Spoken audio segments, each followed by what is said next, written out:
but it is a battle we will win and win together. In these bleak times, I know our spirits will be lifted by the way we respond to this emergency as one. We will not let coronavirus define us. Instead, let our legacy of this pandemic be one where our choices reflected our hopes rather than our fears.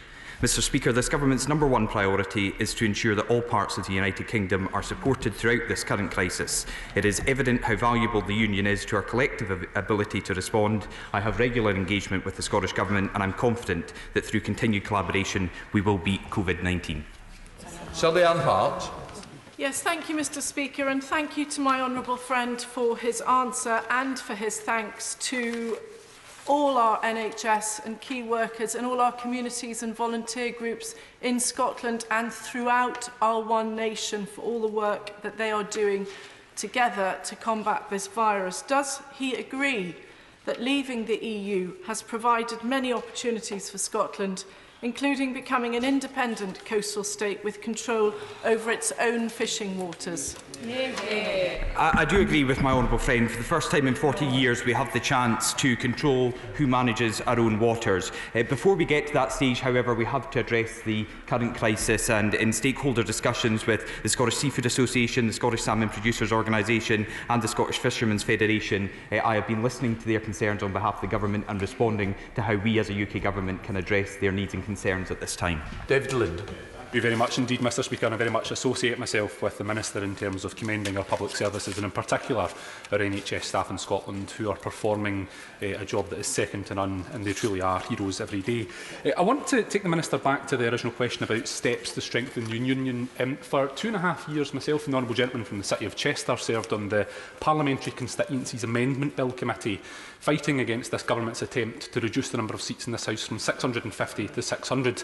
I welcome their screeching U-turn on that, but can the Minister tell me if there are any plans to guarantee 59 seats in Scotland going forward? The honourable gentleman will be aware that the statement that was made by the Minister from the Cabinet Office yesterday guarantees the seats across the United Kingdom will remain at 650, and I am sure your question has been heard by the Cabinet Office, and I am in regular discussion with the Minister, and we will be discussing that going forward. Robin Miller. Question number 2, Mr Speaker. Thank you, Mr Speaker. And I'd like just to start by endorsing the words and amplifying the words of my fellow Minister earlier. I have regular discussions with the Chancellor and all of my Cabinet colleagues on how government can help Scotland and the rest of the UK through these unprecedented challenges. And that includes the extra £1.9 billion in a cash boost for Scotland on top of that already announced in the budget, which will bring the COVID-19 funding to nearly £2.7 billion for Scotland. This is on top of a raft of UK-wide measures such as mortgage holidays and loan guarantees. Robin Miller. Thank you, Mr Speaker. I think the four nations approach which has been taken to this response to COVID-19 is really demonstrating again the strength of the Union. Would the Minister agree then that these bonds which run so deep, this relationship which is so strong, it can't be summarised simply in a division of responsibilities or a simple transfer of funds? Well, obviously, I absolutely would agree with that. I would add that the British economy is the 6th strongest economy in the world, and that's what's seeing us through these difficult times. But we're doing that. We're sending the funds to the devolved nations with complete respect for the devolution settlement. And I'm pleased that Scotland's 2 governments are working very well together in that.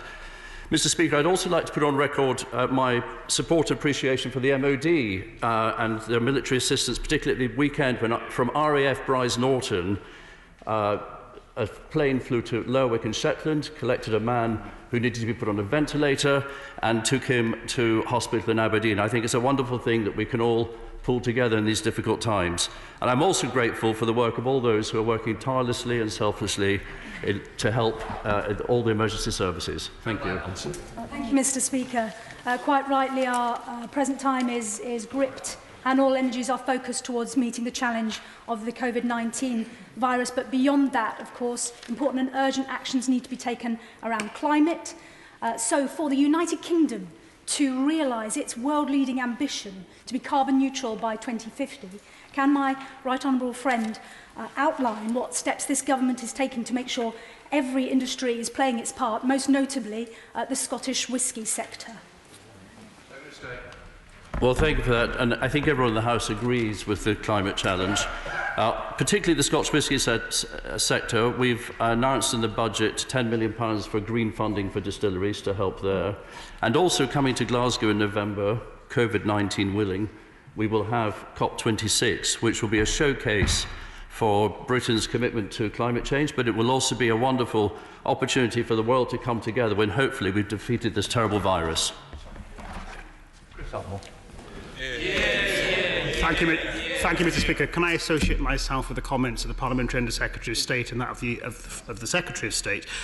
Myself and the Shadow Scottish Secretary, who isn't able to be here today, pass on our sincere thanks to all those frontline service workers, our food producers, our shop workers, who are facing unprecedented pressures to protect and look after the most vulnerable in society. And of course, to all those people who are staying at home and following both Scottish and UK Government advice, we thank them for staying at home because it really can save lives. The coronavirus has shown that local services have been decimated by the Scottish Government as they've passed on 4 times the austerities local councils and they have received themselves. Would you agree with me that any additional budget resourcing should be passed to Scottish local councils to help bolster already under pressure local services? Well, I do absolutely agree with him, but I must say, and we've given an extra £2.7 billion in funding for COVID-19 over and above the budget measures announced this year. And the budget measures this year brought, first of all, an extra £1.3 billion in the comprehensive spending review, then another £640 million followed on from that. And I think you're absolutely right. However, I have to stress that that is a matter for the Scottish Government under the devolved settlement. Lynn Thompson, just move it. Myself with the comments in support of our emergency service, but also I think we need to recognise the exceptional efforts being put in by our local government workforce as well.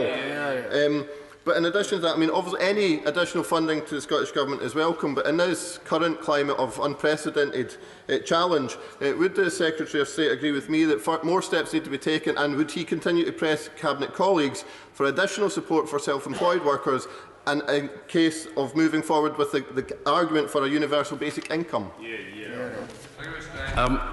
The honourable gentleman makes a very good point. The self-employed and the freelancers are still waiting to hear of a package for them. We've been encouraging the Treasury to push forward with that, and I hope that that will come very soon. I know members of the Scottish Government have been doing the same. It's a cross-devolved administration's effort, but we do need to find a solution. It's a complicated problem because some self-employed, if you're a self-employed van driver, you're probably doing very well on deliveries at the moment, but there are other self-employed people who are really struggling and freelancers, and we need to recognise that it's got to be tailored to meet the people of those in need. Richard Holden. Speaker, question number 3. Thank you, Mr. Speaker. The UK Government is committed to an ambitious infrastructure improvement system across the United Kingdom, highlighted in the recent budget announcement to improve connectivity and level up all parts of the United Kingdom. I'd like to reassure my honourable friend that I have regular engagement with the Cabinet Secretary for Transport, Infrastructure and Connectivity in the Scottish Government on this and other matters. Richard Holden. Mr. Speaker, the A68 is the third major road link between the north of England and Scotland. It runs through many constituencies, including the Darlington, Sedgefield, Bishop Auckland, Hexham, and Berwickshire, Roxburgh and Selkirk on the Scottish side, up to Midlothian. Given the importance of this road link and the fact that Transport for the North have recommended that it joins the major roads network, will the Minister raise the issue of the A68 with his colleagues at the DfT to help the North East and Scottish borders thrive after the coronavirus outbreak has completed? I'm grateful to the honourable gentleman for the question, because the A68 is an extremely important road in the United Kingdom, running from Darlington and connected to the A720 in Edinburgh, and therefore vital in strengthening the links between England and Scotland. And as the honourable gentleman asked, I'd be delighted to discuss how we can improve this critical network in the United Kingdom with my right honourable friend, the Secretary of State for Transport, and also Transport Scotland. Gavin Newland. Thank you very much, Mr. Speaker. Cross-border connections are, of course, vitally important to both the North East of England and to Scotland. And I know the letter from the Chancellor to the aviation industry will have shocked and disappointed Newcastle Airport just as much as it did Scottish airports. Scottish Airlines and all vital aviation support services in and around Scottish airports. So can the Minister tell me what representation the Scottish Office has made to both the DFT and the Chancellor on the importance of support to this vital industry in Scotland? Clearly, the airline industry and airports across Scotland are crucial hubs, and we need to continue to have them operating as much as possible during these troubling and exceptional times. The Secretary of State and I regularly attend COBRA meetings which discuss a range of issues along with the Secretary of State for Transport, so this issue has been raised on a UK-wide issue, but also with Scotland's input at the heart of these discussions as well. Jack Burton. Mr. Speaker. Mr. Speaker, Scottish exports to the rest of the UK increased in 2018 by 1.2 billion to 51.2 billion. The official Scottish Government figures show that more than 60% of all Scotland's trade is with England, Wales and Northern Ireland. And as a result, the UK continues to be Scotland's largest market for exports and accounting for 3 times the value of exports to other EU countries. Jack Burton. Thank you, Mr. Speaker. I thank my right honourable friend for his response. When it comes to trade, would he agree with me that in these challenging times such as these, regions across the country, from my constituency in Stoke-on-Trent South all the way to the Scottish Highlands, are stronger and more secure, working together as a strong union? Mr. Speaker, he won't be surprised that I do agree with him, and I would re-emphasise I would re-emphasise the point that Scotland does more than 3 times the trade with England, Northern Ireland and Wales than it does with the other EU 27 countries. Stuart C. MacDonald.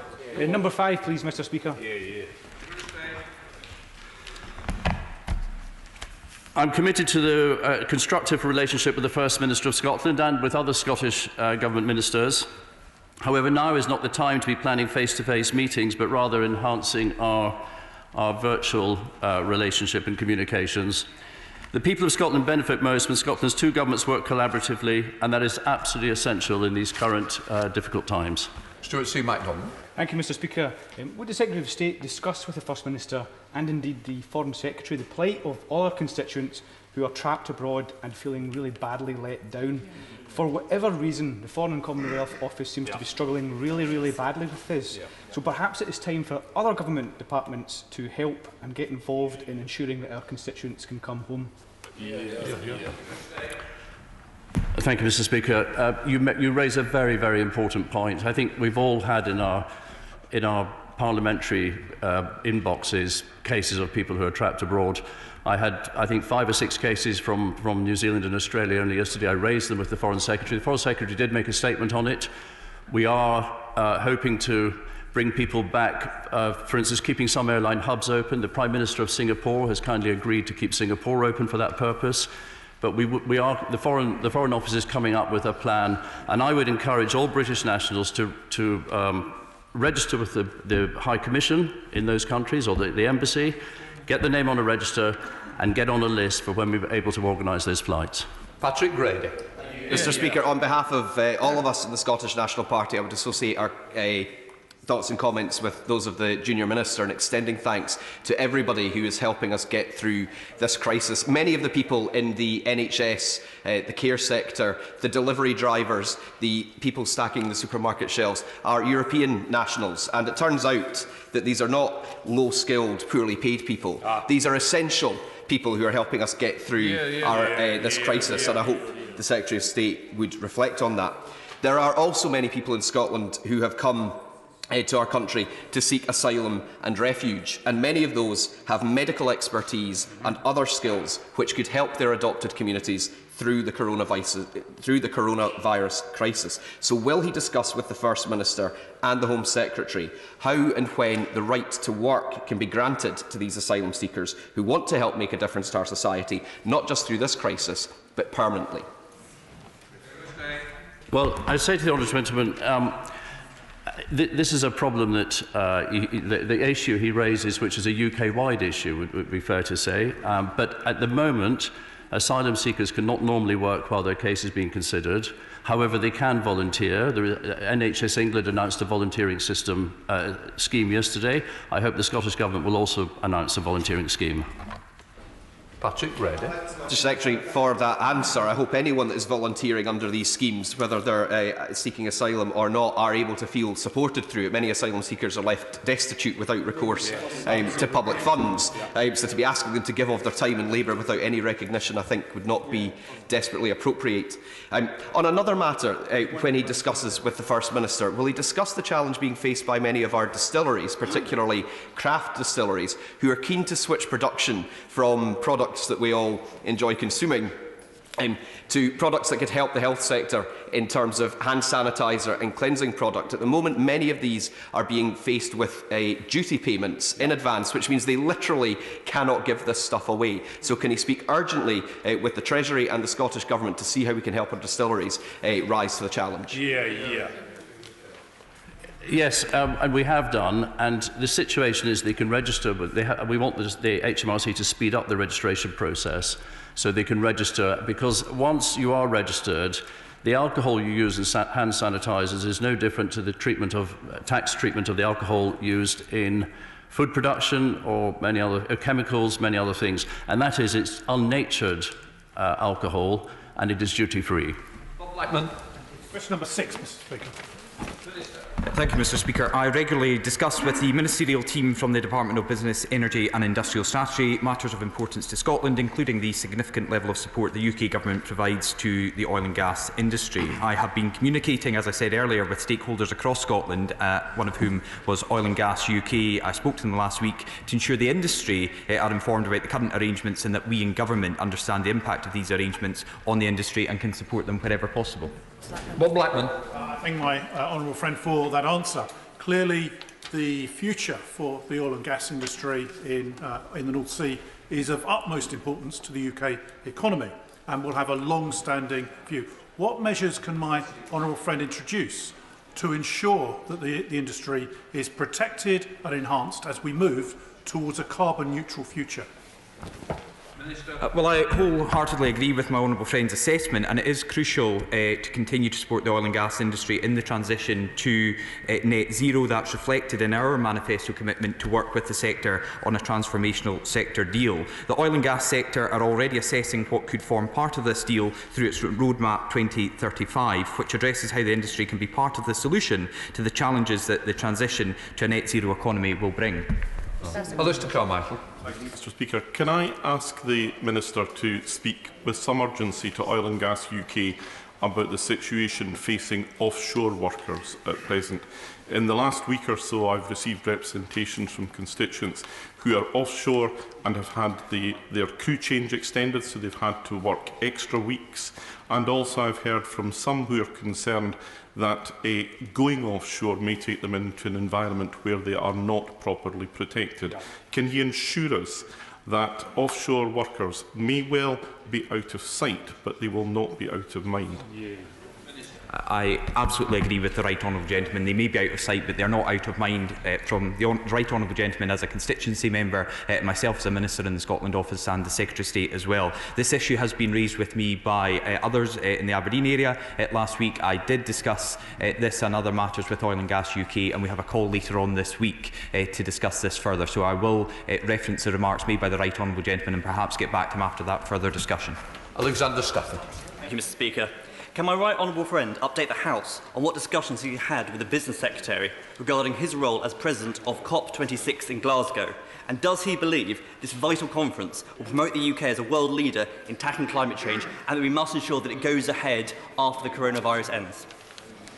Well, understandably, all the efforts of this government and governments around the world are focused on tackling the coronavirus outbreak. But we look forward, hopefully in November, to welcoming leaders from around the globe to discuss this emergency and to hear the concerns and solutions from governments throughout the world. Glasgow will be a hub of these discussions, not just in the 11 days in November, but in the period leading up to and after COP26.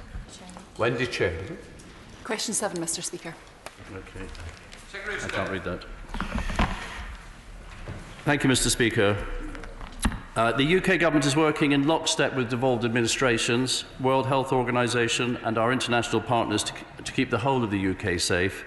The UK Government will continue to work closely with involved administrations as the situation develops to ensure they have the funding needed to tackle the impacts of COVID-19.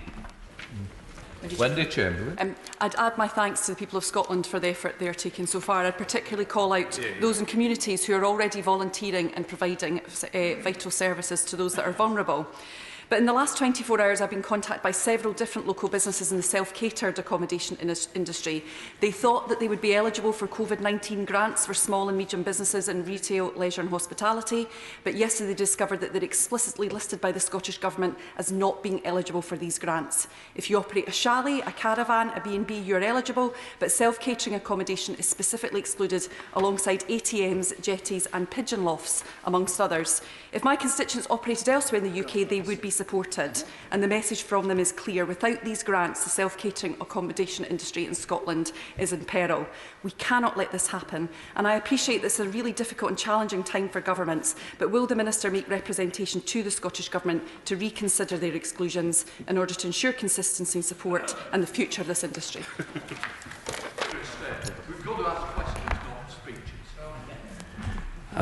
Well, I thank the Honourable Lady for raising that point. It's a really important point, and if you take the self-catering industry, self-catering cottages, that's for rural Scotland, that's a massive issue, not just in her beautiful constituency, but my more beautiful constituency than hers.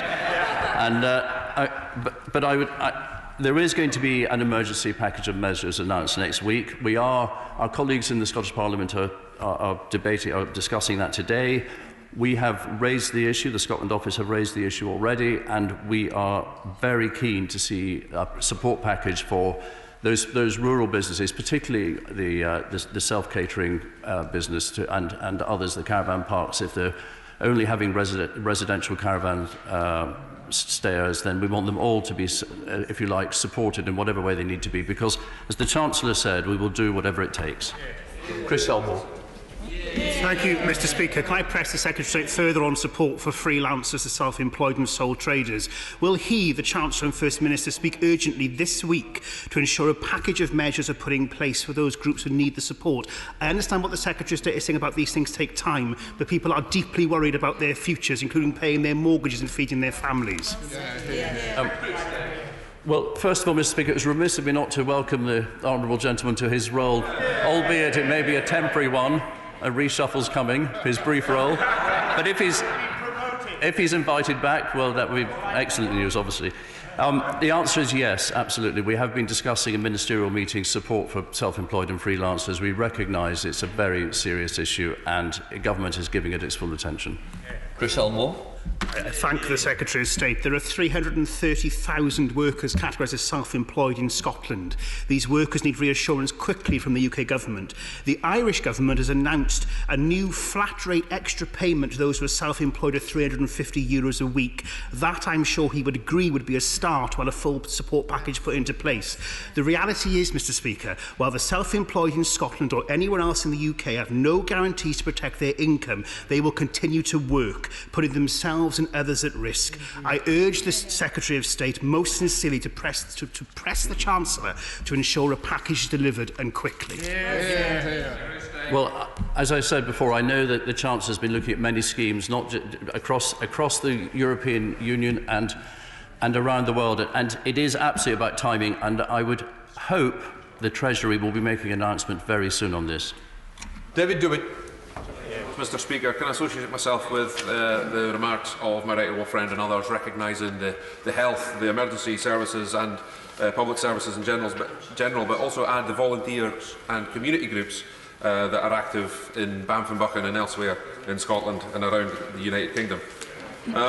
Can also welcome my right honourable friend's confirmation that the Scottish Government will receive at least £2.7 billion in new funding from announcements made by the Chancellor in the budgets and announcements since then to support people and businesses through the current crisis. And can I ask him what discussions he's had with the Scottish Government to use that funding to support the rural and coastal economy in Scotland, particularly businesses in the food supply chain? Yes, thank you, Mr. Speaker. You're absolutely right. The rural economy in Scotland desperately needs support, and the money that will flow from the strength of the British economy, from that huge £330 billion of loans, guaranteed loans for businesses, for the £2.7 billion of extra funding that comes through the Barnett consequentials, and also, now that my right honourable friend the Prime Minister's here, as you mentioned agriculture, only last week the convergence funding that he rectified in discussions with me when he first came into office, the £160 million, the first tranche of that was paid to farmers in Scotland only last week. So we are right behind the rural economy in Scotland. This government will do what it takes to support the economy and get us through this. Dean Russell. Mr Speaker, will my right honourable friend, the Prime Minister, and the whole House join me in paying tribute to the former MP for Watford, Tristan Garrell-Jones, who passed away yesterday? Sorry, I'm asking. Sorry, I'll hold it off. Thank you. Apologies.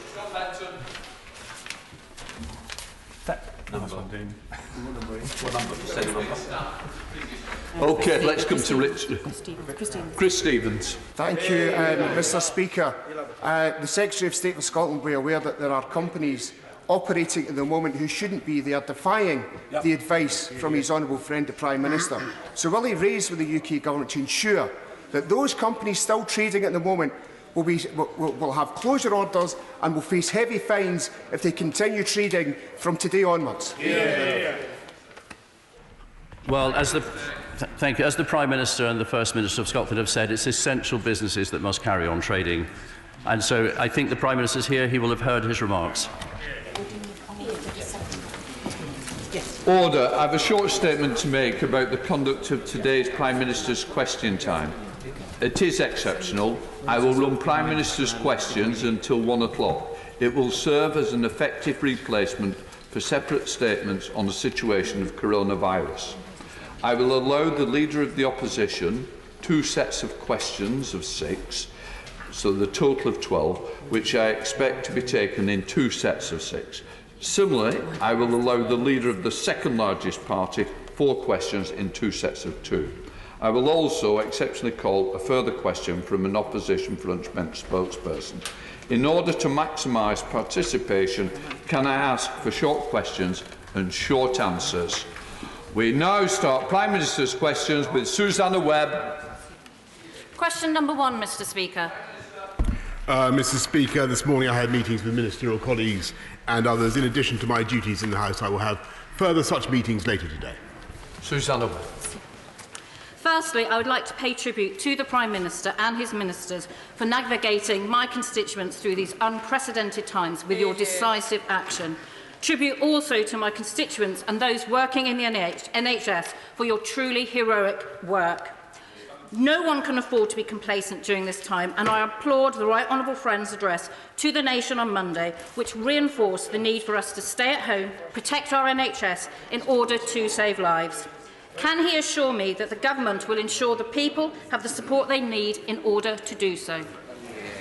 Mr Speaker, I fully echo her tribute to our amazing NHS workers, and it is in order to protect them and to help them that we are taking the extraordinary measures that this country is, and I repeat my advice to the nation, which is to stay at home, protect our NHS and save lives.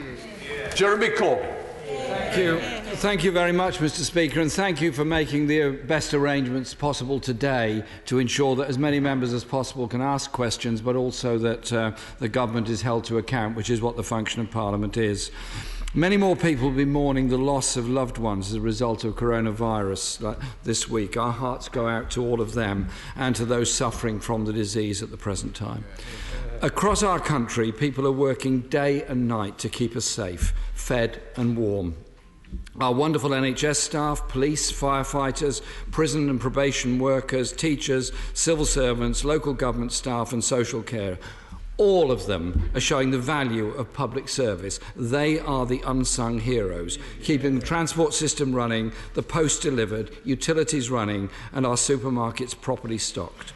I'd like to pay special mention to one group that are usually ignored, forgotten and decried as unskilled workers. Cleaners all around the country and in this building are doing their best to keep our places hygienic and safe.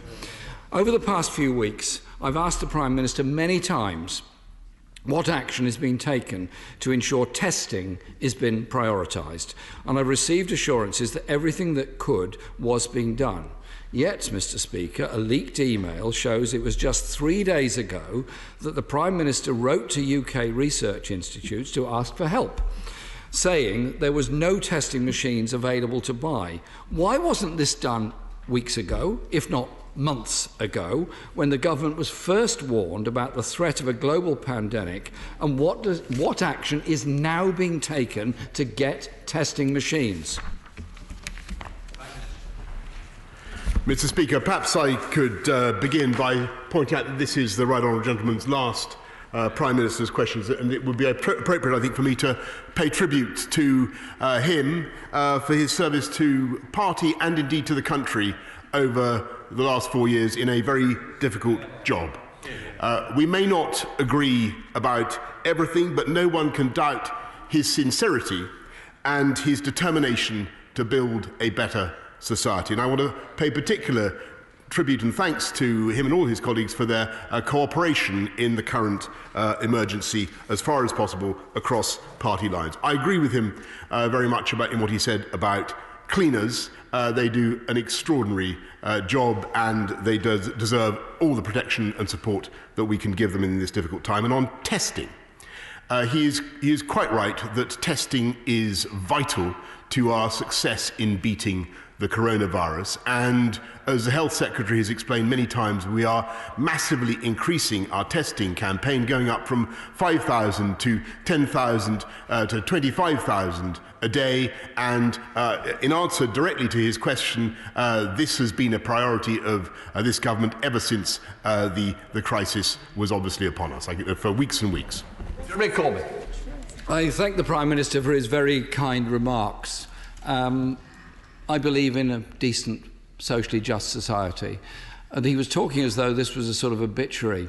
Just to let him know, my voice will not be stilled. I'll be around, I'll be campaigning, I'll be arguing, and I'll be demanding justice for the people of this country and indeed the rest of the world. We can only protect the health of us all, Mr. Speaker, if we protect the health of our carers. Yet the charity Sue Ryder, who provide care to people with neurological conditions, have said that their workforce is depleting daily as they have no access to tests. When will all the social care staff have access to regular testing? They are very, very important and obviously very, very vulnerable in this crisis. He's entirely right. I don't want to repeat what I've just said, except to say that social care staff, in common with NHS staff and indeed other public sector workers, need to be tested as fast as possible. And the answer to his question is we will do it as fast as possible.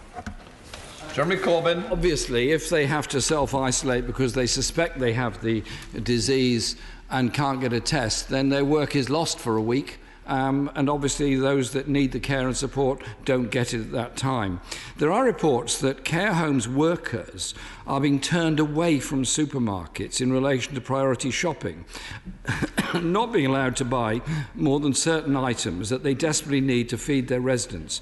What is the Prime Minister's plan for making sure that care workers can get the vital food and supplies they need for the people that they're caring for? Well, Mr. Speaker, as he can and the House can imagine, we've been in regular contact with all the retailers, all the supermarket chains. I had a conversation with all of them a couple of days ago, and they were absolutely determined to ensure that key workers do get time in supermarkets. If there is a particular problem, I will raise it with them again. Jeremy Corbyn. I hope the Prime Minister will, because care workers are on the front line looking after the most vulnerable people within our society, and keeping our care homes safe and well should be and must be an absolute priority. The Prime Minister has been saying for quite a long time that NHS staff will get the equipment they need, yet the Healthcare Supply Association, just get that, has been forced to use Twitter to ask DIY shops to donate protective equipment to NHS staff. This is an appalling situation. When will NHS staff, social care staff and community nurses and all other staff relating to healthcare get the PPE equipment they absolutely, desperately need. Well, Mr. Speaker, I can tell him, and he's absolutely right to raise this issue. I know this has been a concern, and we had a long meeting on it this morning, but I'm assured that not only are the stocks there now, the Army is now distributing the supplies to all the NHS staff, all the hospitals that need it, and in the last 24 hours, they have distributed 7.5 million pieces of equipment. Corbyn. It's important they get it because yesterday 77% of NHS chiefs who responded to a survey said that the lack of staff testing and staff shortages were the two biggest areas of concern for them. Last week, the Prime Minister stood in this chamber at the dispatch box and said that he would, and I quote, protect private renters from eviction. He absolutely said that. Yet, some renters will be getting eviction notices as early as next week. The Prime Minister appears to have gone back on his word. So will he now finally absolutely ban evictions for 6 months in line with the renewal period of the emergency legislation which is going through its parliamentary process at the moment? He raises a very important point about the need to protect renters, which is why I answered in the way I did last week. We've actually gone further now, as he knows, by lifting up the local housing allowance to the 30th percentile of median rents, which will be very important for many people on low incomes across the country. But we are also, as he knows, making sure that no-fault evictions are no longer legal, and that is part of the bill. Well, unfortunately, this isn't what the reality is on the ground, as many of my colleagues will point out. We are getting constituents in touch with us who are being threatened with eviction now because they are in rent arrears, because they cannot work because of the shutdown over coronavirus. Can we just be absolutely clear, and will the Prime Minister make sure it's legislated that nobody can be evicted during this first 6-month period of this emergency from the private rented sector? I'm going to continue my questions shortly, Mr. Speaker, in the second part of this session. But I just want to ask this question to the Prime Minister. Many British people abroad feel a bit abandoned by their government, with many fast running out of medicines, with the host countries in lockdown, flights being cancelled, accommodation cancelled, and insurance either about to expire or not covering the much needed costs until they're able to return home. These British citizens have a right to turn to their own government for help, and hour-long delays on phone calls are not acceptable. They feel abandoned. Can the Prime Minister, as the Foreign Secretary was asked to do yesterday, update the House on what his government is doing to bring people home and provide the emergency costs for the medical needs that many British residents abroad actually have at the present time? Mr. Speaker, he can take it that we are certainly doing everything we can to bring back British nationals, British citizens from abroad. A huge operation is going on now to repatriate them, as he will have heard both from the Health Secretary and indeed the Foreign Secretary, where we are protecting renters in spite of what he says. We are doing everything we can to protect our fantastic NHS. We are putting, as a society now, we are doing and as a country, we are doing a quite extraordinary thing, which is for the first time in our history, to get through this crisis, we are putting our arms as a country around every single worker, every single employee in this country. And it is a quite unprecedented step, and he will be hearing more. And I know there are concerns about the self-employed, but he will be hearing more in the next couple of days from my right honourable friend, the Chancellor. I can tell him that, and I think he said something the other day about this, how this country would come through this experience changed for the better. And there he and I completely agree. And we will get this country through this crisis with these exceptional steps. And I can tell him that we will do absolutely everything that it takes. We will do whatever it takes to get our country through it together. We will beat it together. But the most important advice I can give him as he retires to his I'm delighted to hear he's not retiring. And I think that'll be warmly welcomed by his successor. The most important thing we can all do is stay at home to protect our NHS and to save many thousands of lives. Bradley. Mr. Speaker, can I thank my right honourable friend for his leadership and his Cabinet's leadership at this incredibly difficult time, and for the package of measures already announced that will support millions of people and protect them from financial hardship. The government's advice is clear, as he's just said: stay home, support the NHS, protect lives. Can you help more people to make the right decision by giving an absolute assurance to the 5,000 self-employed people in Mansfield that he is seriously considering measures he might take to be able to help them to do that? Well, I thank my honourable friend very much for raising that, and he's entirely right. I know that thought, as the right honourable gentleman, the Leader of the Opposition, has just said, that's uppermost in people's minds. We've produced a quite incredible package to support the businesses and the workforce of this country. We do need to ensure that we protect the self-employed as well, and he'll be hearing more about that in the next couple of days. Yeah. Ian Blackford. Yeah. Thank you, Mr. Speaker. And I must say, in response to the questions from the Leader of the Opposition, we all need to do what we can to bring all our people home, and it needs to happen now. Mr. Speaker, the Prime Minister said that the UK is putting its arms round all our workers. I hope that will become the case, because as of today, it's not. This morning, the Resolution Foundation estimated that 1 in 3 people in self-employment, a total of 1.7 million workers, are now at risk of losing their income. In Scotland, that means that 320,000 self-employed people are deeply concerned about the jobs and the families they support. Last Friday, the self-employed were promised by the Prime Minister and by his Chancellor that help was coming. Only yesterday, the Chief Secretary to the Treasury told them, "We have not forgotten you. Help is coming." These are the same promises that have now been made for weeks, and yet they and we are still waiting. Can the Prime Minister now explain why a package for the support for the self-employed wasn't put in place before we announced the lockdown?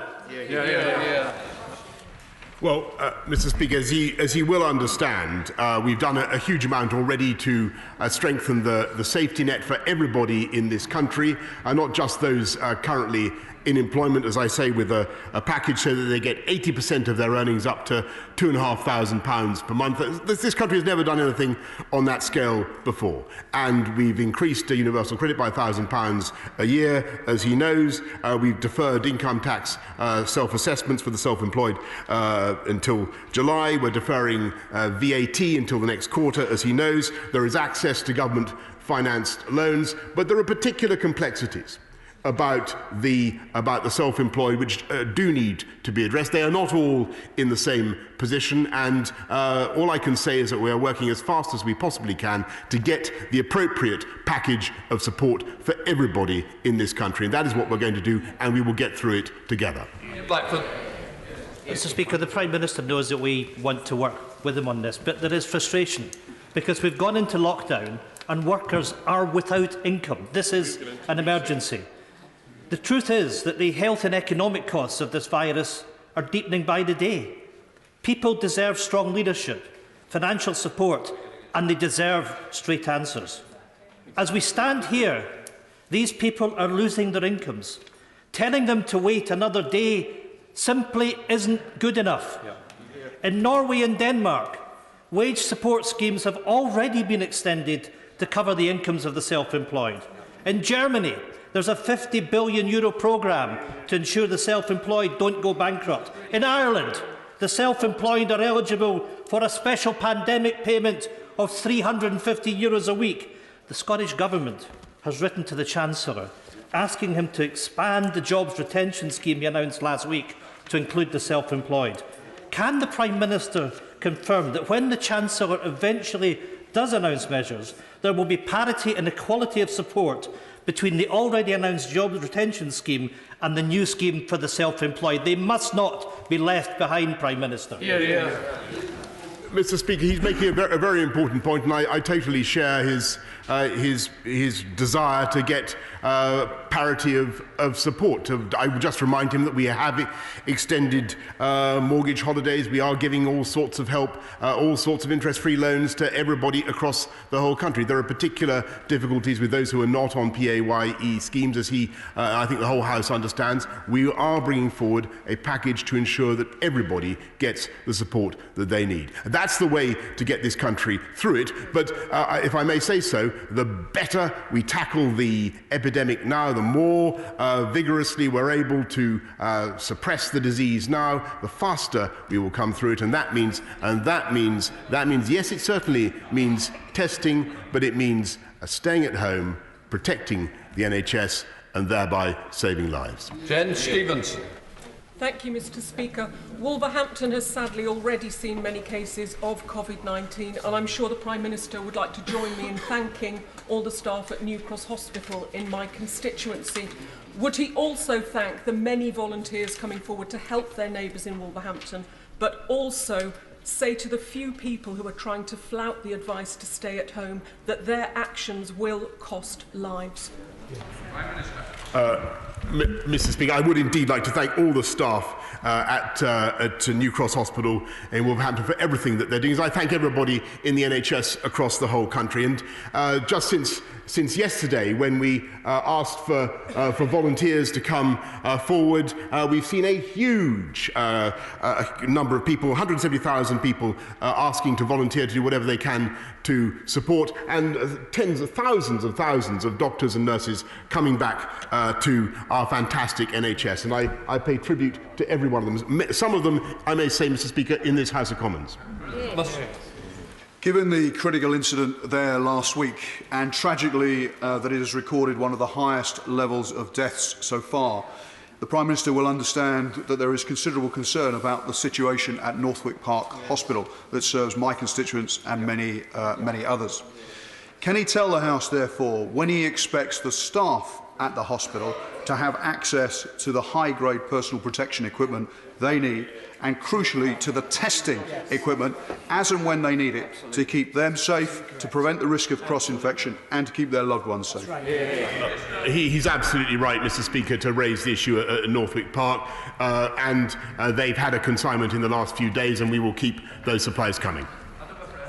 Thank you, Mr. Speaker. There's no doubt that our nation and our world is under attack from an aggressive virus which intends to infect every one of us, sometimes with deadly consequence. And it seems to me that in uncertain times we need clarity and leadership, and I want to commend the Prime Minister for the leadership and the clarity he's given in the messages coming from government. Well, we know them all very clearly, which is to protect the NHS, save lives, and by staying at home. But can I ask the Prime Minister, will you confirm that he will lift any of these measures imposed at the earliest possible opportunity once he knows that our nation is safe? Yes, of course, Mr. Speaker, and we keep them under constant review, and the more the whole country is able to work together to conform with those stipulations, the faster we'll get on top of it, the faster, Mr. Speaker, we'll come out of it. Peter Kyle. Mr. Speaker, through the Prime Minister, can I thank his ministers who have been working very constructively, particularly from the Department of Health, with members from across the House in these difficult times. They have asked us to report back difficult situations in our patch. In that light, I'd like to draw attention to the fact that the Oaklands care home in my constituency has had a really difficult time lately. A 94-year-old resident developed the symptoms of coronavirus and requested a test. 10 days later, when the test finally happened, 14 of the 20 residents were exhibiting symptoms. 7 of the staff were off sick so they could self-isolate. They were agency staff who'd also been working in other care homes. None of the protective equipment requested had arrived. Can the Prime Minister tell the House, in the 80,000 care homes around Britain, what date will they expect tests to be carried out on the day that symptoms emerge, and every single person working in those care homes will get the protective equipment they need? Well, on the tests, as I said earlier on, the answer is we want to roll that out as soon as we possibly can. And on the personal protective equipment, the answer is by the end of this week. Alexander Stafford. Thank you, Mr. Speaker.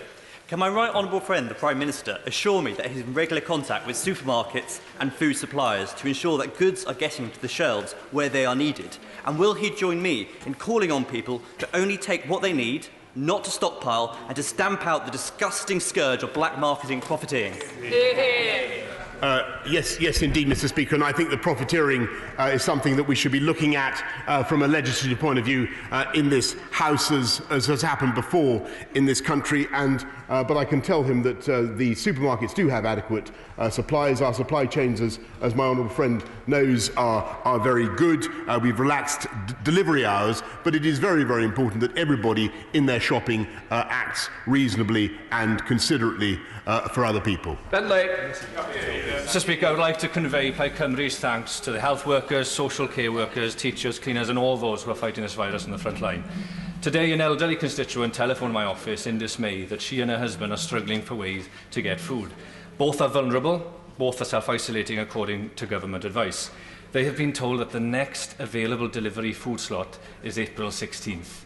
What support can the government offer to ensure vulnerable people in remote and rural areas, such as Ceredigion, are prioritised for food deliveries? Well, Mr. Speaker, I'm told that there is an army of local volunteers who are delivering food supplies, but if he wishes to communicate that case directly to us, we'll take it up. Rob Butler. Does the Prime Minister share my concern that the contractors for HS2 Limited are not following the very clear government advice on coronavirus? This is not to be clear about the rights and wrongs of HS2, it is about the safety of us all, because my constituents have seen not only contractors blatantly fail to the rules about social distancing, they've observed them coughing over concerned residents, causing great distress. Should they stay at home to save lives?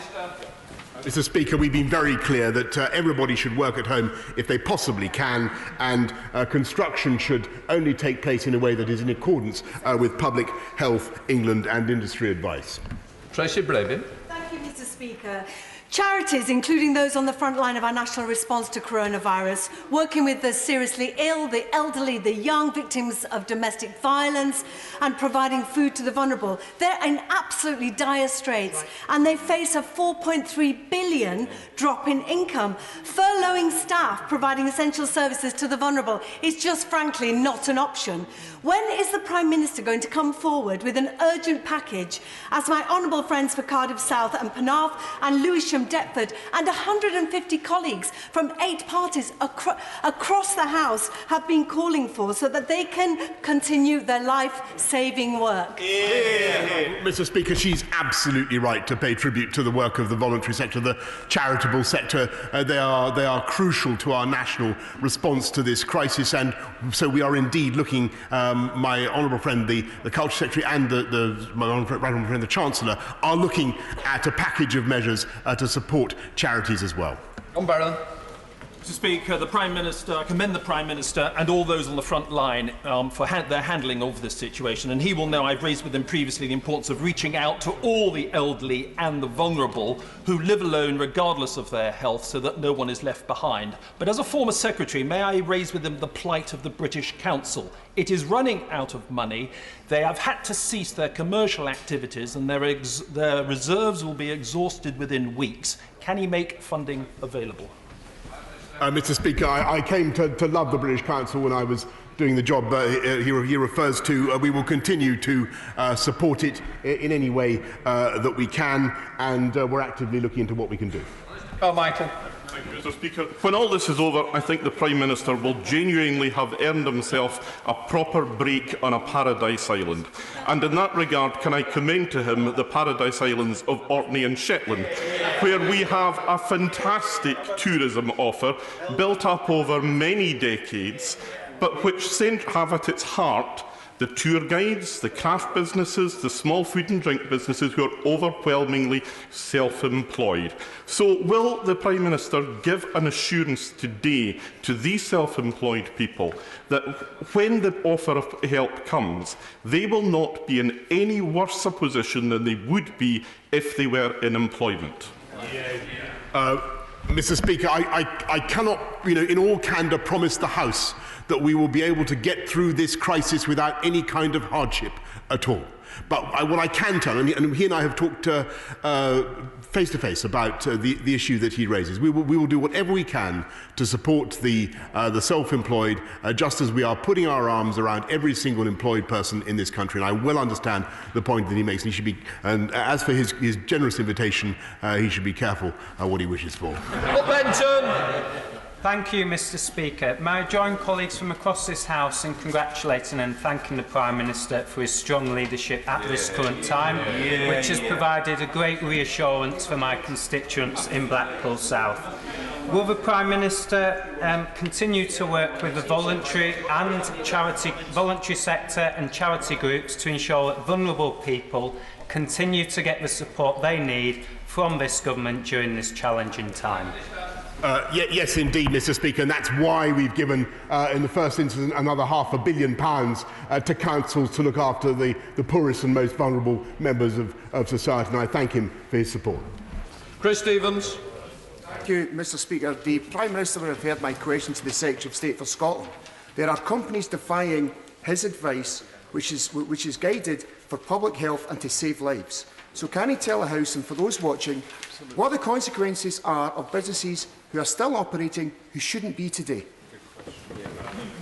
Mr. Speaker, where businesses are blatantly ignoring the instructions of the government, then they will face the consequences that have been well advertised, Mr. Speaker. Jeremy Hunt. Speaker, can I salute the tone of the Prime Minister's very difficult, sombre address to the nation on Monday night. I know that heroic efforts are happening to ramp up the amount of testing. Could the Prime Minister give us some idea as to when we will be able to get back to routine testing in the community, as happens in Korea and Germany and other countries?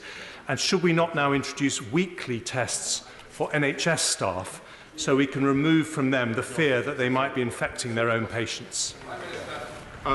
Well, Mr. Speaker, I can tell the House that both on antibody testing and on antigen testing, we are making huge progress. We're buying millions of antibody tests to show whether or not you've had the disease. And on his point that has been raised several times about how soon can we get NHS staff and other public sector workers tested in advance to see whether they currently have the disease, the answer to that is as soon as we possibly can. Newland.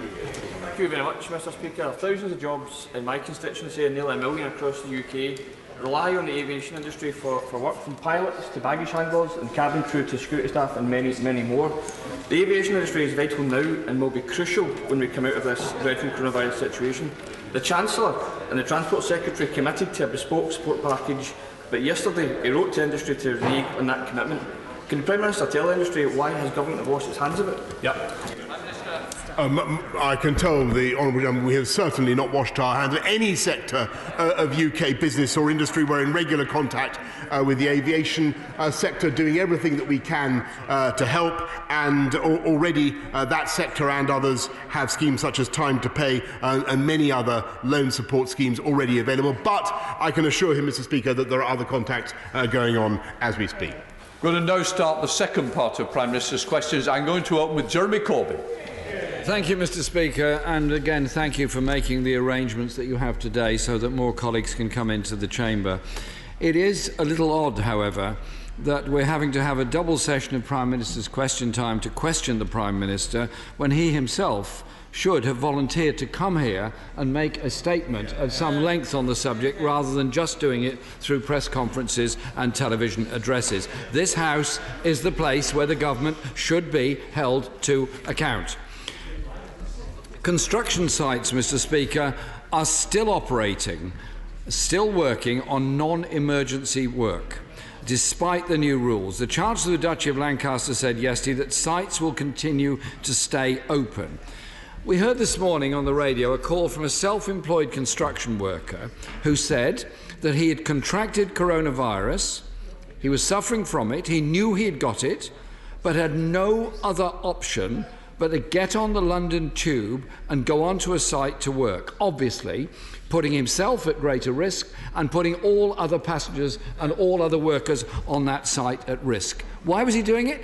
Because his site had not been closed down. He had no other source of income to feed his family. So he's going to work, making all of us more at risk as a result.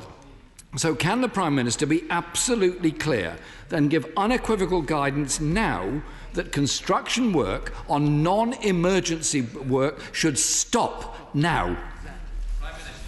Mr. Speaker, everybody should work at home unless they must go to work, and every business that can, unless they have no alternative, they cannot do that work from home. If a business is continuing, a construction company is continuing, then clearly they should do so in accordance with the guidance of Public Health England, and they have a duty of care to their employees. But overwhelmingly what we are saying to the people of this country is that unless you need to leave the house to take exercise, for medical reasons, or to buy essential supplies, you should stay at home, protect the NHS and save lives. Jeremy Corbyn. Obviously, people should stay at home and protect others. But if they have no other source of income, then these very difficult, very personal choices are going to be made, and as a result, we're all put at greater risk as a result of it. The self-employed having to choose whether they go to work or stay at home, or face losing their entire livelihood, relying instead on an overstretched welfare system, which could pay as little as £94 per week. One self-employed person said they need to pay for baby food, rent, council tax and insurance for the car they use for work. Faced with the decision to feed your family and pay your bills or stay at home and not get paid, why is it taking the Prime Minister so long to guarantee income for all self-employed workers? There are millions of them. Our economy has changed. Well, Mr. Speaker, we are making absolutely clear to everybody in this country that they should stay at home and save lives. But when it comes to the self-employed and the particular pressures that he raises, I think I've now said several times already in this chamber in answer to other honourable members that we are shortly bringing forward a package, and I think that he would recognise that the steps that the government has taken to provide support for workers, for employees in this country are quite exceptional and unprecedented, and they were warmly welcomed, I may say, by the trades unions themselves. Jeremy Corbyn. Speaker, I'm asking questions about the self-employed and those on 0 hours contract and those with no recourse to public funds who have no support. They are in a very difficult situation, and he should understand that there are many of our constituents, for every member of this House, our constituents lead a hand-to-mouth existence. A few days' pay lost is catastrophic for them. And time again, government ministers have told us that workers affected by the crisis could get help via universal credit. Last night, there were queues of over 110,000 people trying to get onto the DWP system in order to register to apply for universal credit. Will the Prime Minister now put extra resources and funding to boost the DWP capacity and relax the often quite draconian requirements on people claiming, so that money gets where it's needed quickly to those people who've got to feed the kids, got to pay the rent, got to survive somehow? Mr. Speaker, he's perfectly right, and that's why we've increased the funding for universal credit so that it goes up by £1,000 a year. That will benefit 4 million of the most vulnerable households in the country. And overall, we're putting another £7 billion into the welfare system altogether. And as I say, we will be bringing forward a package for the self-employed. But what we are not doing, and this is fully in accordance with the scientific and medical advice, what we are not doing is closing down the whole UK economy. And he will understand the reasons for that. Jeremy Corbyn. We're not asking for the entire UK economy to be closed down. We obviously want people to be safe, but clearly things have to go on. My question was about the DWP resources, which the Prime Minister didn't answer. Well, well, it wasn't an answer that was satisfactory to me.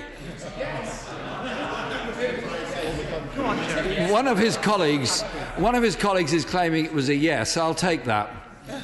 So that means more staff now for the DWP, quickly, so we don't have 110,000 people waiting. Yeah, I haven't finished yet. Because my question is, Mr. Speaker, while he's about it, and this will give him time to think of the answer, can he... This is not a time for levity.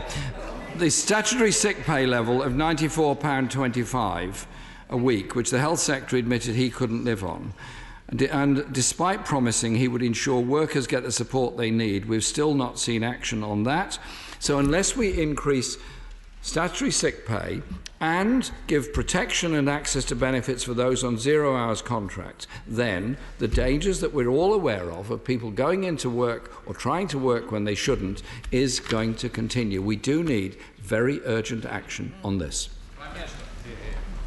Mr. Speaker, he's absolutely right. This is not a time for levity. It's a time for serious action and a serious response to the crisis. And that's what he's seen from this government. And that's why from day one we insisted that statutory sick pay should be payable from day one. That's why we've advanced universal credit. And just to repeat the answer I gave a moment ago, Mr. Speaker, we've increased universal credit by £1,000 a year. That will benefit 4 million people of the poorest families in the country. And yes, we do want to see... I pay tribute, by the way, amongst the many fantastic workers in this country, not just in the NHS, not just in social care, but of course in the teaching profession, but in the DWP itself. They're doing an incredible job. They're facing huge new demands. They're doing an outstanding job. And yes, we will support them. And that's why we're putting another £7 billion, as I said just now, Mr. Speaker, into our welfare system.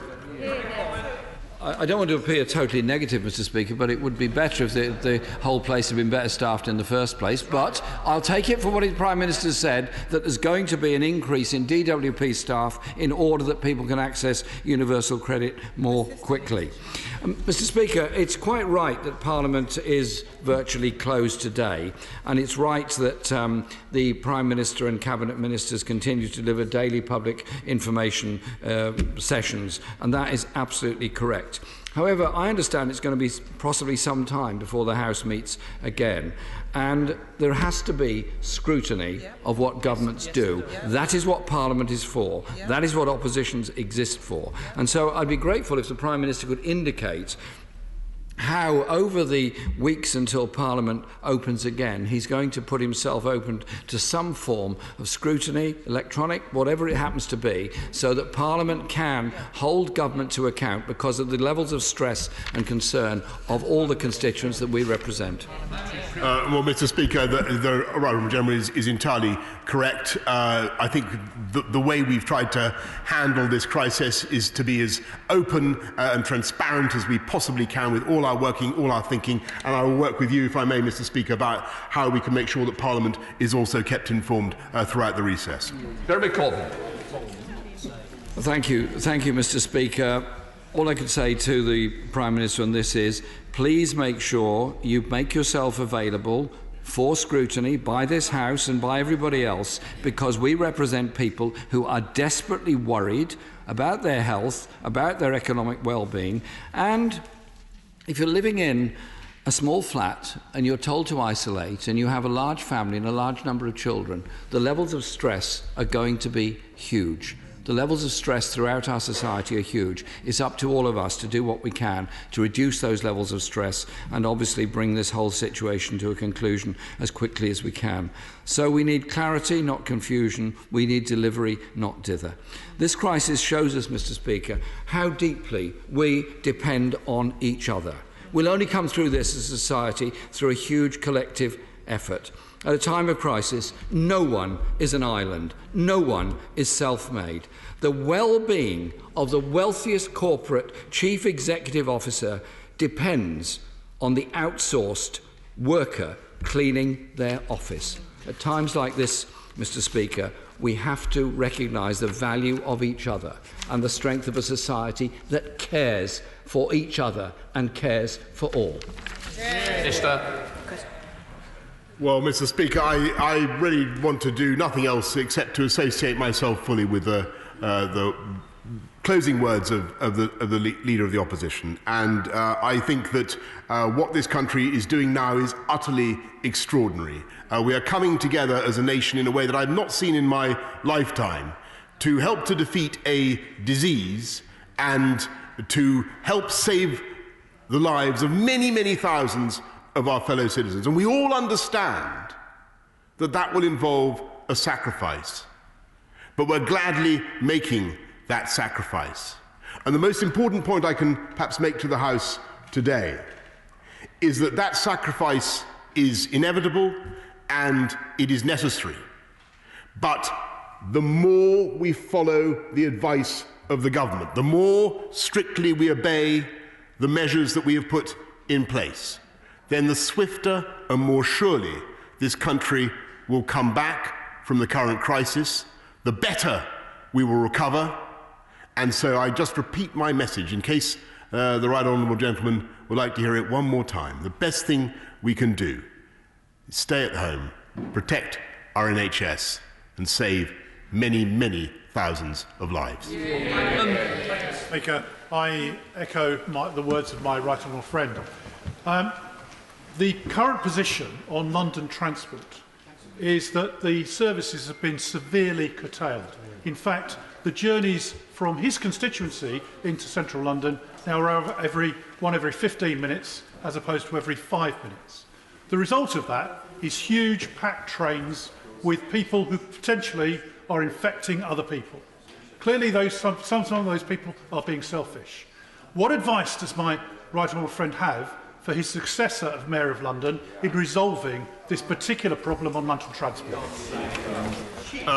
Well, Mr. Speaker, the Mayor of London, I can assure him, I understand very well the job that the current mayor is doing, and my own view is that we should be able to run a better tube system at the moment. We should be able to get more tubes on the line. But we will do whatever we can. We will do whatever we. I do not wish in any way to cast aspersions on what is going on at TfL at the moment, because it is an outstanding organisation.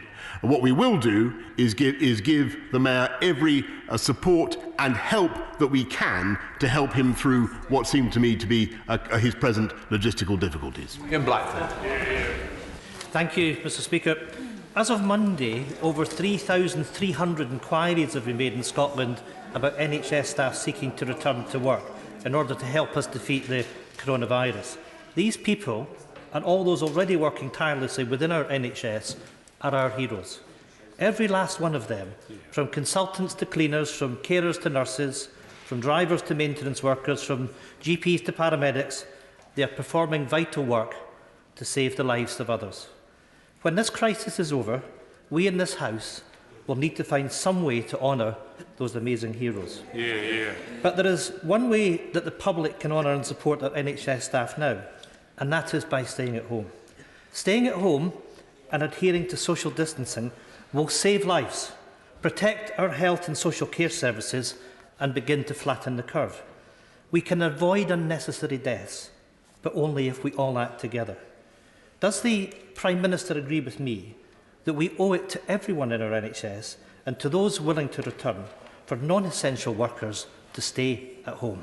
Can I congratulate the right honourable gentleman for the splendid way in which he expressed himself just now, and I think that message deserves to be heard loud and clear across the whole UK.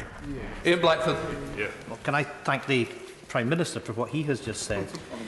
Many members in this House will have had constituents contacting in recent days around evictions. Will the Prime Minister join me in praising Scotland's Community Secretary, Aileen Campbell, who has announced the Scottish Government's intention to use the emergency powers granted by the coronavirus bill to protect people from losing their homes? The Scottish Government's plan to impose a 6-month ban on evictions from private and social rented accommodation are as welcome as they are necessary. And will the Prime Minister also join me in sending a message out from this House that in times like this, we need a truly loving and compassionate society. No one, Mr. Speaker, should be facing the threat of evictions at a time of national emergency. Will the Prime Minister send out that message today? Yes, indeed, Mr. Speaker. I want to repeat what we're doing and the sense and the thrust of it. It's not just supporting LHA, putting £1 billion more back into supporting the rented sector through local housing allowance, but also stopping no-fault evictions. Now, the differences between 3 months and 6 months, what I can tell the right honourable gentleman is we will certainly keep that protection under review. Thank you, Mr. Speaker. I'd like to thank Broxbourne Borough Council, particularly the leader and the Chief Executive and all its staff for the brilliant work they're doing, coordinating aid and support across my borough. Fantastic people working with a range of heroes. Prime Minister, there is an army of black cab drivers in and around London itching to get involved like the Spitfires in 1940. Prime Minister, can we find a way, if we need to get doctors and nurses safely across London, to use these black cab drivers, not on the meter, but perhaps on a contracted basis? Mr. Speaker, my honourable friend makes a superb point, and indeed that has already been raised in our considerations. The black cab drivers are a fantastic service. They're an unsung service, and I believe that they can certainly rise to this challenge. Hilary Benn. Very much indeed, Mr. Speaker. We've already heard about the huge increase in applications for universal credit, and whatever measures the Chancellor comes forward with to help the self-employed will take time to implement. What is the government's plan to help people with no job and no income and no savings in circumstances where they don't have any money at all to buy food? What will the government do to make sure that no family goes hungry? Hear, hear. Well, we've already increased universal credit, but what we are doing immediately, Mr. Speaker, to help get cash to the poorest and neediest is to give an immediate grant of 500 million to local councils, and there will be more to come. Morning, I've been talking to the Solent LEP about the future plans for Waterlooville, my constituency. They are already planning for a recovery after this pandemic. Would the Prime Minister agree with me that this is the opportunity to plan for the future, make sure that we can rebuild a strong economy and become more community-minded than ever before? I do believe that this country will emerge better and stronger from this experience, and I can certainly tell my honourable friend that a great deal of thought is being given now to the lessons we need to learn from this crisis and how we can turn them to the advantage of the British people in the future. Is the Prime Minister aware that people are being evicted now, this week, as a result of losing their income, including all of those people who are being turfed out of low-cost hotels where they were being housed either in their own right or by the local authority? Is he aware that all his emergency legislation will do is defer evictions for 2.5 months, storing up a problem further down the line? Can he tell us now what he is going to do to fulfil his government's commitment in full that nobody will lose their home as a result of this crisis? Mr. Speaker, she's totally right to raise. Of course, the bill comes into force, I believe, later today, or as soon as their lordships have finished with it. But as I said in answer to the leader of the SNP, we will keep the 3 month. It is 3 months, not 2.5 months. The 3 month period under review. Neil Parish. Thank you, Mr. Speaker. Like so many colleagues, my constituency has many self-employed. Farming, food and food production is very much self-employed businesses. Can we be assured that it won't be bureaucracy and the difficulty of setting up a system that stops that help getting to the self-employed, because it's absolutely essential we cut through the bureaucracy to make it work? That is indeed the issue, Mr. Speaker. The difficulty is not devising the schemes. We can devise the schemes. The difficulty is getting the cash to the people who need it in a timely way, and anybody who has worked on any of these projects will know that that is the real issue, Mr. Speaker. Matheson. Speaker, some firms such as Sports Direct or Wetherspoons have shamed themselves by bullying their staff into work. Other businesses are trying to do the right thing but are being let down by their insurance companies, such as events, sporting and conference companies in my constituency. Will the government give a clear direction now that no large events involving large numbers of people should be taking place any time in the near future, and insurance companies need to get their act together? Yes, Mr. Speaker, the instructions could not be clearer. The enforcement is there, and it is going to be applied, and the message should go out not only to those companies but to the insurers as well. Anthony Mandel. Thank you, Mr. Speaker. Can I thank the Prime Minister and his team for everything they've done so far, and can I associate my words with the member for Tiverton and Honiton about the need to support rural and coastal communities? And with that in mind, what further support might we be able to expect regarding fishermen who are sitting on the line? Mr. Speaker, he is absolutely right, and he and I have seen the wonderful work that's done by the fishing community in his constituency, and they will receive all sorts of benefits, not least, of course, our ability in due time to take back control of the plenteous resources off the UK coast. Wendy Chamberlain. Mr. Speaker, yesterday I spoke with a constituent who suffers from a debilitating rheumatic autoimmune disease, and symptoms of her condition are similar to that of coronavirus. She's concerned that she won't be included in those to be shielded, even though she's clearly at risk, and she's concerned that she's going to end up needing emergency medical help as she takes different medications. Can the Prime Minister confirm that the Government is working with the devolved administrations to ensure that the shielding guidance is consistent across the UK? Yes, indeed, Mr. Speaker. We're trying to make shielding guidance as consistent as we possibly can, but in her particular case, can I perhaps advise her to get in touch directly with us, and we'll make sure that she's included. Ruth Edwards. Thank you, Mr. Speaker. Nottinghamshire Police are asking local employers to give paid leave to special constables to allow them to help during this crisis. Does the Prime Minister agree with me that every business should be playing its part and that all special constables should be able to report for duty? Yeah. Prime Minister. Yes, indeed, Mr. Speaker, and I should have added the police and specials, everybody who serves in our incredible police force for what they do, and they should certainly be added to the roll of honour. John Speller. Thank you, Mr. Speaker. Tens of thousands of our constituents are stranded abroad. At the same time, thousands of planes and pilots are sitting idle. Ministry of Defence have unparalleled experience in chartering planes and organising flights. What they need, Prime Minister, is your instruction to do that. So when you go back to Downing Street, will you get onto the Ministry of Defence, tell them to get the airlift started and bring our people home? Prime Minister. Yes, Mr. Speaker, we certainly, though not every country in the world necessarily welcomes a grey tailfin, as it were, but we will make sure we are working with. Most of them do, I should say. But charters we are certainly commissioning right now, and there is a massive repatriation effort going on. Richard Holden. Mr. Speaker, can I put on record the gratitude of my constituents to the leadership that has been shown by both the Prime Minister and the Health Secretary during this very difficult time for the whole country. Coronavirus is showing our NHS at its best, including doctors, nurses and support staff in my North West Durham constituency, but it's also showing the strain in some parts of our NHS, including worn-out parts of the NHS estate. After the coronavirus pandemic outbreak has passed, will he and the Health Secretary work with me to look at delivering a new community hospital to replace the aged one at Shotley Bridge in my constituency? Mr. Speaker, the short answer to that question is yes. The long answer is this government is in no way undimmed in its ambition to continue record investments in our NHS and build 40 new hospitals, Mr. Speaker. Stuart C. MacDonald. To protect us all from coronavirus, we need to protect the most marginalised, and that includes asylum seekers, those whose asylum claims have been refused, and all who are prohibited from having access to public funds by Home Office rules. So will the Prime Minister encourage the Home Office to urgently and radically reform its policies so that everybody can access the support and accommodation they need to get through this crisis? Prime Minister.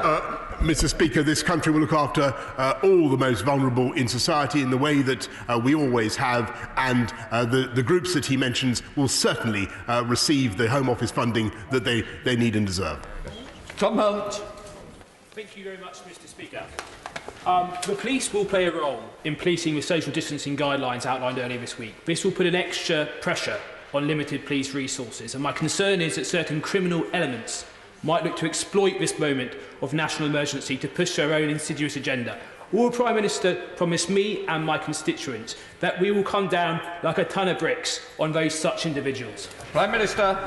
Yes, indeed, Mr. Speaker. The early signs are that that criminal activity is not up, is in fact down at the moment, but we will come down like a ton of bricks on anybody who seeks to exploit the situation. Thank you, Mr. Speaker.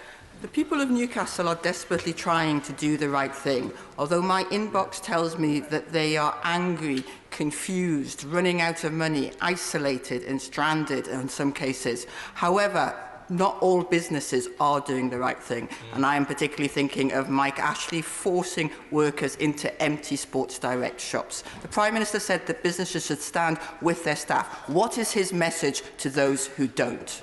Prime Minister. Mr. Speaker, the advice to the gentleman, the instructions of the gentleman in question, and indeed every business, is to follow what the government has said, to obey the rules, or to expect the consequences. And that is the best way to look after not just their employees, but their businesses as well. Craig Williams. Can I welcome the Prime Minister's approach with devolution? Wales has two governments, and his mature and the Welsh Government's approach has meant we've delivered fast legislation and efficient help. But any divergence on policy or communication causes anxiety for my constituents. The Secretary of State for Health announced volunteering. Sadly, Welsh volunteers can't take place in that scheme, although we're cross-border. Will he get on the phone to the Welsh Government and say, let's work together? Yes, Mr. Speaker, I must say that in general, the four nations of our United Kingdom have been working very, very well together, but we will get on to the Welsh Government this afternoon on the issue that he addresses. Kerry McCarthy. Thank you, Mr. Speaker. In Bristol, we're desperately trying to replace free school meals for children with home provision and other provision, but there's been real problems with the supply chain. How can we make sure that those providing those meals, including Andy Street at Feeding Bristol, I really want to pay tribute to, can get hold of the food that they need so that kids can get good, healthy food while they're at home? Prime Minister. Yes, Mr. Speaker, I thank her. She's given me an opportunity to say once again that it is our schools, our teachers, everybody who works in the schools who are dealing with an incredibly difficult situation, looking after the pupils of key workers, helping to keep our country going at a very difficult time, and the administration of free school meals, supporting kids who need free school meals, is an absolute top priority of ours. We are working at the moment on a voucher scheme. Right. Trying to summarise an MP's inbox right now is not easy, but mine would say self-employed, please help us, and online delivery slots, which ones would they be? I trust the Prime Minister's going to deliver on the first. We've covered it a lot today, but on the latter, what can he realistically, given the demand, what can he realistically do? Prime Minister. Well, Mr. Speaker, we've changed the regulations so that supermarkets have got much more freedom in their delivery hours, and obviously one of the things we want to do is to make sure that we support people to help in this, what is, after all, at the moment, an expanding sector of the employment market, and we don't want to be putting up any barriers to online delivery at all. Can I just say and wish the Leader of the Opposition well on his final question? And can I say to the Prime Minister, you have the wishes of everyone to make sure this country gets through this. Yeah. We now come to the ministerial statements. The Lord President of the Council, Leader of the House of Commons, Jacob Rees-Mogg, on the business. Yeah.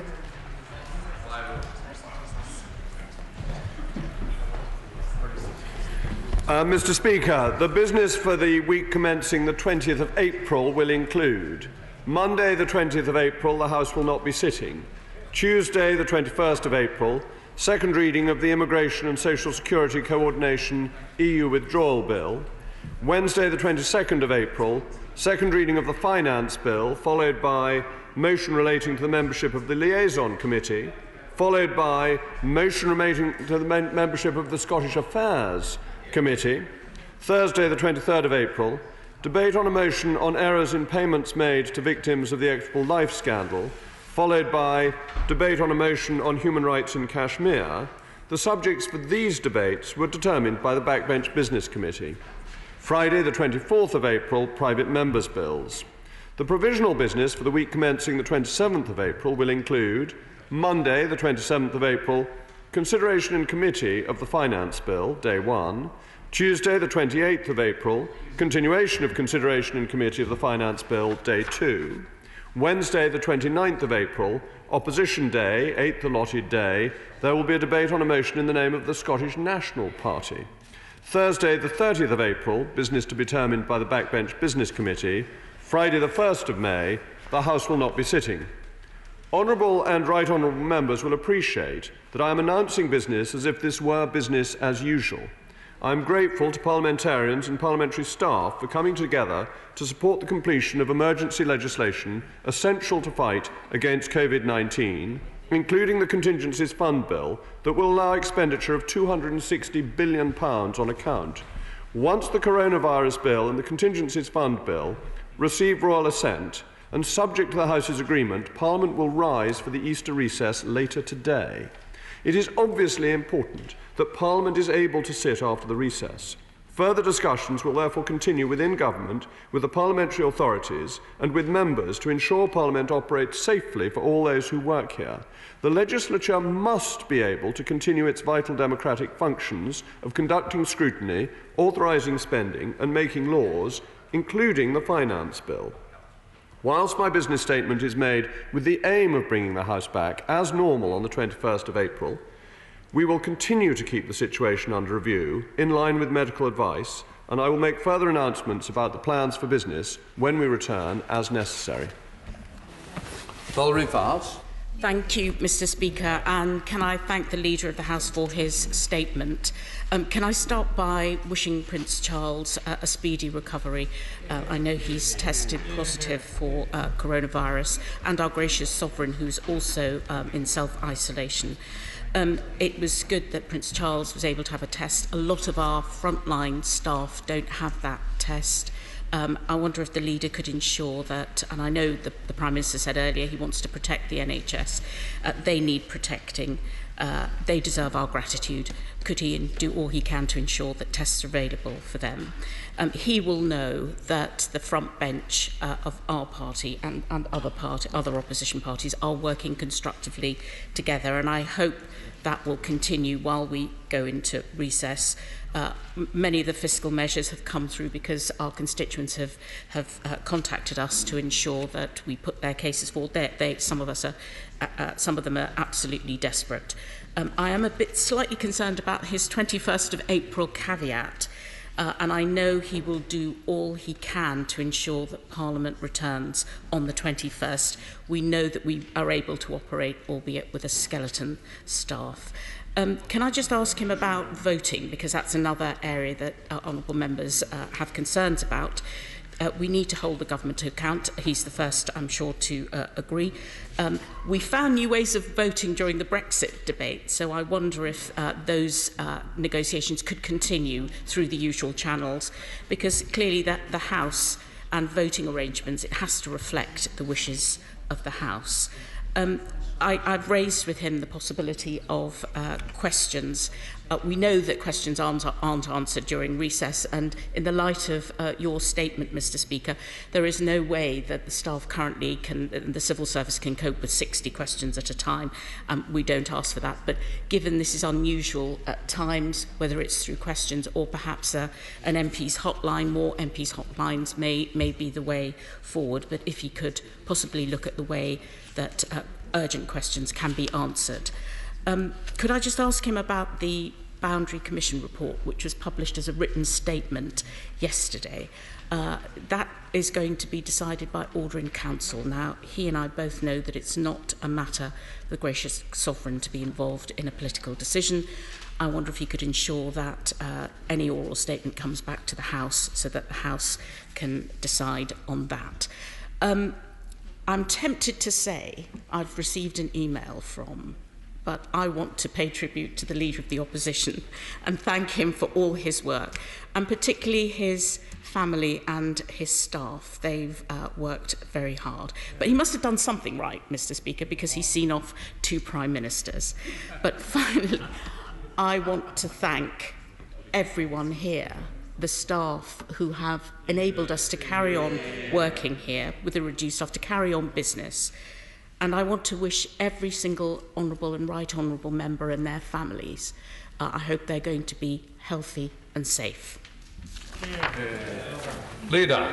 Mr. Speaker, the Right Honourable Lady rightly sends the House's good wishes to the Prince of Wales. God bless the Prince of Wales, and indeed to the Queen. We will be coming back on the 21st of April, which is, of course, Her Majesty's actual rather than official birthday. So let us hope that affairs are in a better state by then. The Right Honourable Lady referred to tests, and I would reiterate what my Right Honourable friend the Prime Minister was saying earlier. There is an absolute determination to increase testing as fast as possible. That is of great importance, and it is being worked on. I am grateful, and the government is extremely grateful, for the cooperation from opposition parties. That when opposition parties cooperate with the government, this is not always seen, because what they achieve is done behind the scenes. But the opposition parties have contributed considerably to the coronavirus bill and to ensuring its passage through this House, and I would like to thank them for a model way of working in very difficult times. The voting issue, Mr. Speaker, you came up with proposals for how we would vote had we voted this week, which I think was sensible. But yes, there is more work to be done, and we will have to discuss working practices when we get back, depending on how affairs look on the 21st of April or shortly before. The Right Honourable Lady refers to the written statement on the Boundary Commission. When we get back, there will be opportunities for normal scrutiny once we are back fully operational. And I'm delighted to see that the Leader of the Opposition is back in his place, so I too may pay tribute to him. I perhaps have a particular admiration for him, which may surprise him, because when I was first elected to Parliament, it already has, he says, but when I was first elected to Parliament, there was a distinguished figure who sat at the far end of the opposition benches, was in Parliament the whole time, spoke very regularly, and was a very, very committed parliamentarian. And then he became leader of his party. As a new MP, I sat on the far side of my own benches, observing affairs, and though I do not have the level of ambition of the honourable gentleman, I too ended up on the front benches. So it seems that those corners are good ones to sit in. But there is a principled point behind this, if I may add, Mr. Speaker, that those of us who sit in those far reaches of the House are often very independent-minded and have a great commitment to public service, which the Right Honourable Gentleman unquestionably has, and strong principles about how we think this country may be better governed. It is no surprise to anybody that the principles held by the Right Honourable Gentleman and by me are different, but they are both committed to ensuring the good government of this country. And I think the model he has shown of how a backbench member may make an enormous contribution over many years and may then lead his party with distinction is one that should be remembered. Principles in politics are fundamental to how we do what we do and how we achieve it. So this is a most sincere tribute to the Right Honourable Gentleman, and I note from what he said to the Prime Minister earlier that this is not retirement, it is merely moving to a different part of the front bench in a few weeks' time. I reiterate the Right Honourable Lady's thanks. Well, I understand that's what's been asked for, and ask and it shall be given, seek and you shall find. The Right Honourable Lady is absolutely right to pay tribute to all the people who have kept the House operating, who have done a really terrific job. I think the security teams, the doorkeepers, and as the Leader of the Opposition said, the cleaners have really worked marvellously well to ensure we are operating, and of course the clerks, and the flexibility that is being shown in ensuring that scrutiny may continue via select committees. And finally, the Right Honourable Lady wished everybody good health. It is very interesting. We always ask people how they are, as a normal courtesy, wandering about our daily lives. At the moment when we make this inquiry, we really mean it, and so I too wish everybody good health. Teresa Villiers, but just before, I expect to run this to about 1:30, Teresa.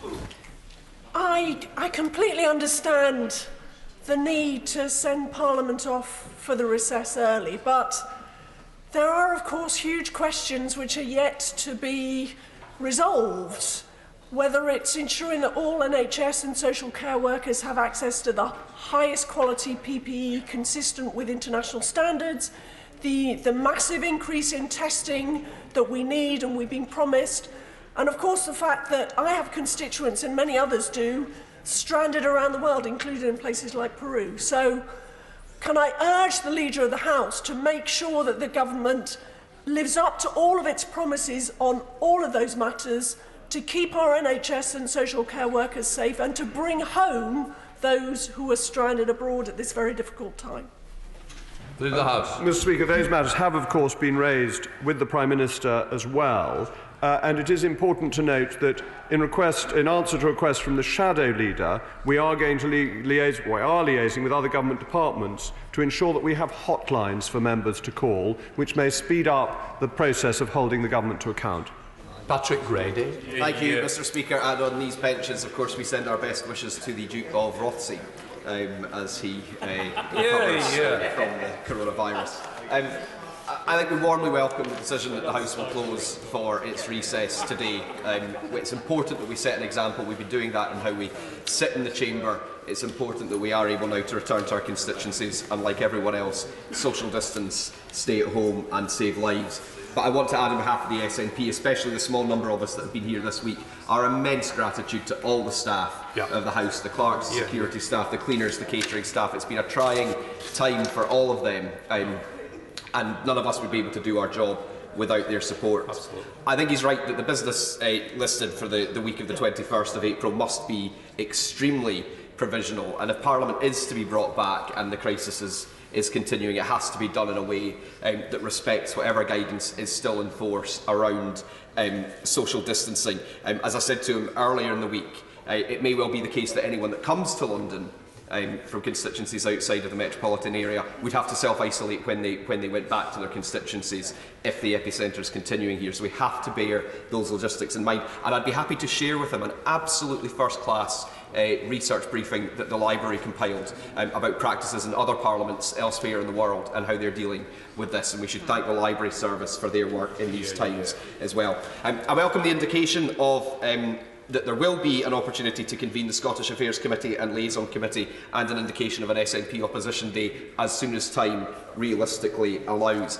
And finally, I would echo the calls of the Honourable Lady around parliamentary questions. I wonder in particular if members who have tabled named day questions that would have been answered when the House was sitting tomorrow, Friday, Monday or Tuesday might still have those questions answered, and then that some kind of provision is thought about if we are into an extended period of closure beyond that. Thank you. Leader of the House. Thank you, Mr. Speaker, and the Duke of Rothesay and the Lord of the Isles will, I'm sure, appreciate the good wishes from the SNP. I appreciate his point on the guidance from the library. That is very useful, and the library is a wonderful resource that we have. And as regards to questions, it is important that the government is held to account, and I can assure the House we are looking at ways where questions may be continued. The only caveat that I would add is that ministers are exceptionally busy at the moment, and it is important that people are reasonable in what they ask for.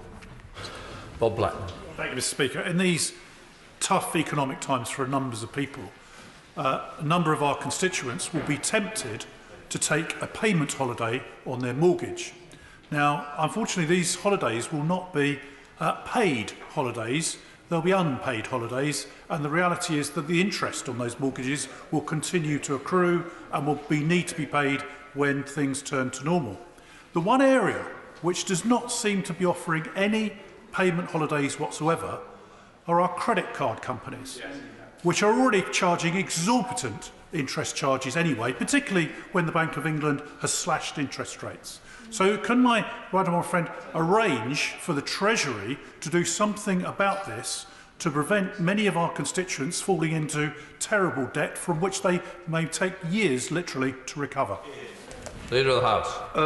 Mr. Speaker, my honourable friend is right that the usurious rates charged on credit cards can trap people into high levels of debt, as may the high overdraft fees, interest rates that have recently been introduced. And this is a serious matter, and the banks, I'm sure, are aware that the rest of the country is doing its best to help, and will note that they received a lot of help in 2008.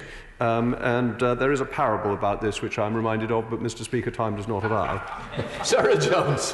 Thank you, Mr. Speaker. I appreciate, as I think we all do, that we shouldn't be meeting physically in this place. It's not the right thing to do, and I accept that the decision has been made that we should rise for recess early. But I'm really uncomfortable as a Member of Parliament receiving hundreds of emails all the time from constituents who are worried, as the Honourable Lady said, about a whole raft of different things that are as yet unanswered by this government, that I will not have the opportunity to ask a question and receive an answer over that recess period. And I wonder, in this modern age, all of us are zooming left, right and centre at the moment with all our constituents, many people, all at the same time. It's perfectly possible. Surely it must be possible for us to fulfil our democratic function at this time of great crisis and put questions to the government and get answers back. Mr. Speaker, I will make the hotline numbers available for each department as soon as we have them. We've got most of them already. The other thing to remind honourable and right honourable members about is that not every question to a ministry needs to go through a parliamentary question, that they answer to written inquiries, emailed inquiries as well. And if honourable right honourable members have any difficulties getting replies, please contact my office even during the recess, and I will do everything I can to help facilitate speedy answers. Yes, Mark Pritchard. Thank you, Mr. Speaker. The Leader of the House suggested that we'll be listening to the second reading of an immigration bill on the first day back, and with the indulgence of Mr. Speaker, there of course could be urgent questions or statements on that day about the coronavirus and subsequent updates, but those are often time limited.